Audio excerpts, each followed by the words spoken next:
Pwede na.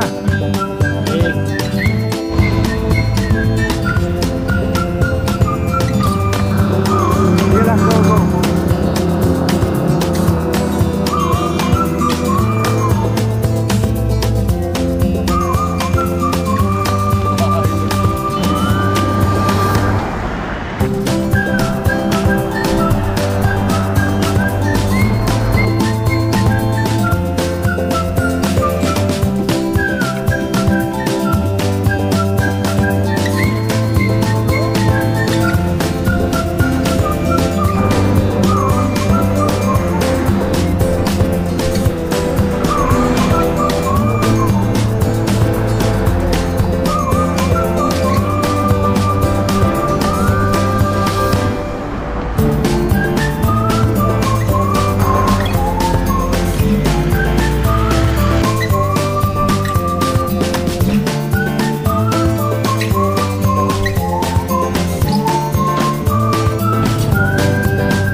Meron nga akong sento, meron nga akong natin. Sino sa Bulaklak? Ba't mo? Hindi, sayang yung karon natin.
Everybody. Ako si Monchi Garcia ng Cycling Advocates. Experience namin siguro bago ako magsalita, isang bagsak muna sa mga organizer for having a successful event.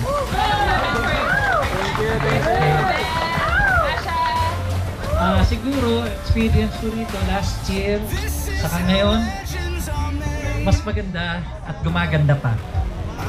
So, ang wish namin sana maging yearly event na to. So, yun lang, wala na ako masasabi kasi siguro matagdagan pa ko ano pa yung mga iba pang mga pwede pang mangyari dito sa event na to.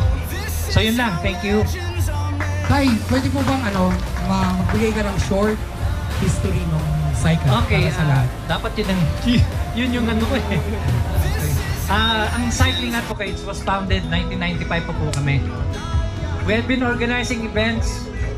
Ang famous sa amin yung Century Ride. Siguro may naka-join na dito. Yung 100 miles na loop. Tapos yung araw ng siklista. Saka yung mga epic rides namin. Yung isang famous yung lumabas sa Inquirer. Before the pandemic to, no? Kami yung gumawa ng event na inassault namin yung 3 historical pass. Ano yung historical pass sa isang event yon? Yung Dalton, Besang, saka yung Tiran Pass. Si Ma'am Abby nakapunta na ng Tiran Pass yan. So isa yon. Twice na namin ginawa yan. Natungtol lang yung event because of the pandemic.